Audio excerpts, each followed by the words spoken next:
Oke, pada kali ini kita akan bahas tentang Ether Channel Layer 3. Sebelum lanjut, saya akan menjelaskan sedikit kembali apa itu Ether Channel. Jadi gini, Ether Channel digunakan untuk menggabungkan semua link yang menghubungkan dua switch. Jadi, seolah akan seperti hanya ada satu link saja yang menghubungkan antara kedua switch tersebut. Nah, kita kan ngomongin switch. Kita ketahui bahwa switch berjalan di layer 2. Sekarang kita membahas tentang layer 3. Nah, untuk mengatasi demikian, agar tetap bisa berjalan, maka kita bukan lagi menggunakan switch yang tidak mendukung layer 3, namun menggunakan MLS atau yang lebih dikenal dengan multi-layer switch. Untuk topologinya bisa dilihat seperti di layar. Kita menggunakan multi-layer switch tipe 3560. Dan untuk IP-nya yang pertama kita menggunakan 10.10.10.1 prefix 24. Yang kedua menggunakan IP 10.10.10.2 prefix 24. Dan untuk yang mengarah ke PC1 menggunakan IP 192.168.1.1 prefix 24. Dan untuk PC yang kedua menggunakan IP 192.168.2.1 prefix 24. Nah, di sini kita melihat perbedaan ya. Yang multilayer ke multilayer menggunakan kabel putus-putus, itu namanya kabel cross. Mengapa demikian? Karena mereka satu jenis perangkatnya sama. Nah, untuk yang ke multilayer ke PC kan itu berbeda perangkat, jadi menggunakan kabel lurus atau yang namanya kabel straight. Untuk konfigurasinya, yang pertama-tama kita lakukan yaitu mengkonfigurasikan IP pada interface yang terhubung ke klien. Untuk konfigurasinya, kita masuk ke interface, terus kemudian kita menonaktifkan fungsi layer 2 terlebih dahulu, karena MLS ini defaultnya masih layer 2, jadi kita harus menonaktifkan terlebih dahulu. Dan untuk konfigurasinya kita bisa langsung saja masuk ke MLS, kemudian ini kita ketikkan enable, kemudian conft. Setelah itu kita masuk ke interface-nya dengan cara info/4, kemudian kita matikan dengan no switch port. Setelah itu kita masukkan IP yang mengarah ke klien PC0, yaitu IP address 192.168.1.1 dengan subnet mask 255.255.255.0. Kita lakukan hal sama di MLS yang kedua. Kita ketikkan enable, kemudian conft. Setelah itu kita masuk ke info/4. Kita matikan. Setelah itu kita beri IP 192.168.2.1 dengan subnet mask 255.255.255.0. Setelah selesai mengkonfigurasikan IP pada interface yang menuju ke klien, kita lanjutkan dengan memasukkan interface pada rank 1-3. Untuk mematikannya kita bisa melakukan hal yang sama dengan mengetikkan no switch port.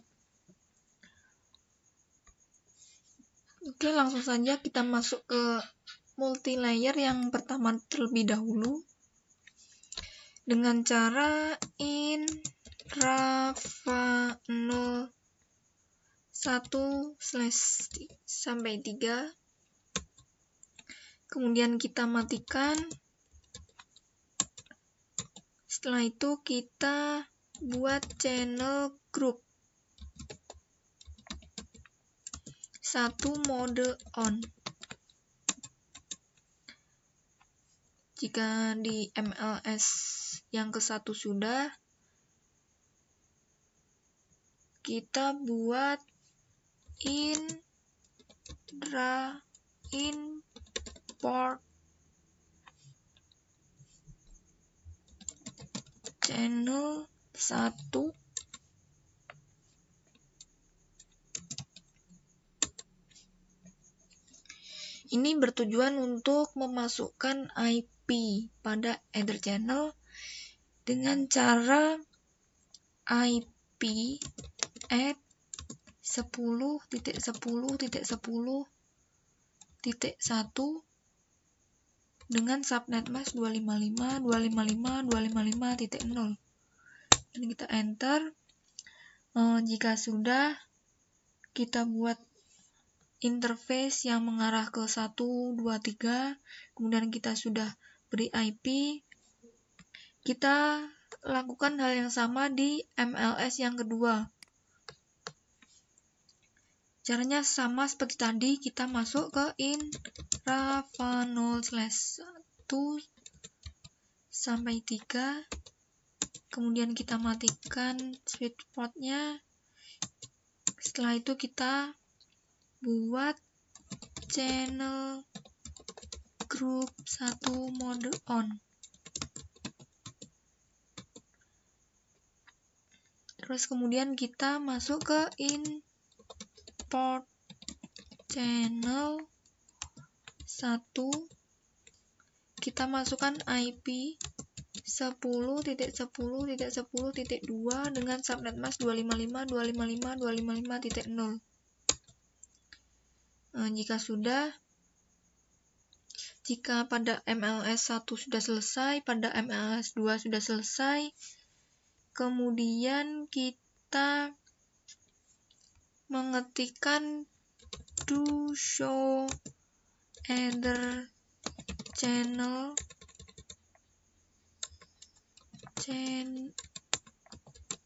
summary dengan bertujuan jika kita berada pada config privilege kita menggunakan show. Jika di sini kita menggunakan do show run. Di sini kita lihat jika flag bertanda R maka dia berada di layer 3. Jika ia bertanda U berarti sedang dipakai, in use. P menandakan in port channel atau di dalam port channel.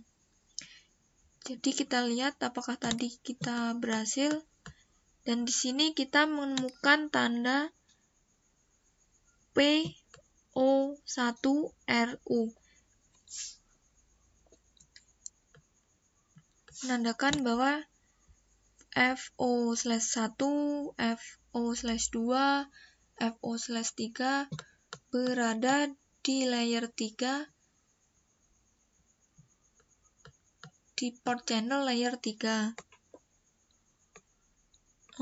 Jika sudah, kita coba ping PC1 ke PC2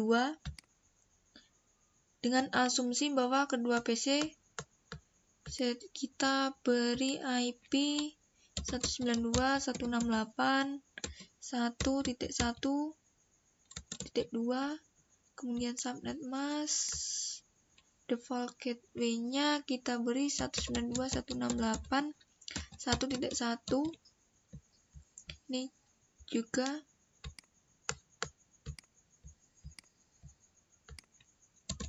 (192.168.2.2) 192.168.1.1. Terus kemudian kita coba ping apakah bisa TTL.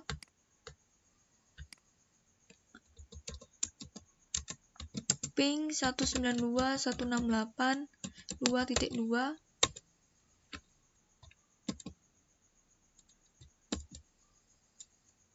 kita ulang, hasilnya pasti akan timeout. Udah jelas ya, timeout. Ping gagal ini karena masih belum di routing, dan untuk membuat routingnya kita bisa mengaktifkan fungsi routing pada suite MLS. Jadi kita masuk ke MLS terlebih dahulu, kemudian kita ketikkan IP routing. Setelah itu kita masukkan IP root 192.168.2.0 dengan subnet mask 255.255.255.0.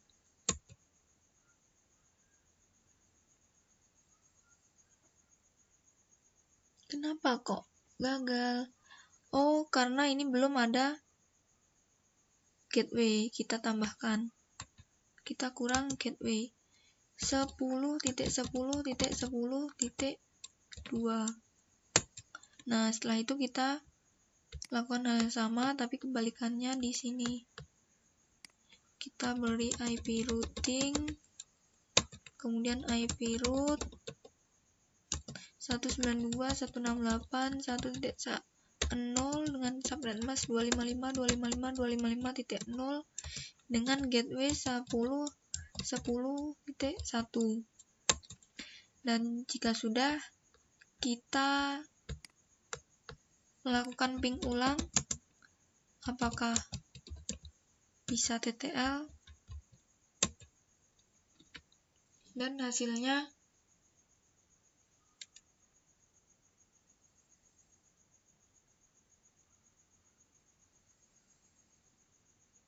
TTL kan ya. Kita ulang lagi. Nah, TTL sudah. Setelah kita uji coba sudah TTL, kemudian kita lakukan traceroute untuk mengetahui jalur mana yang digunakan. Traceroute tracer 192.168.2.2. Nah, bisa dilihat kan, ini menggunakan gateway 10.2. Dan saya rasa konfigurasi kita kali ini sudah berhasil. Sekian, kalau ada kurang lebihnya mohon maaf. Wassalamualaikum warahmatullahi wabarakatuh.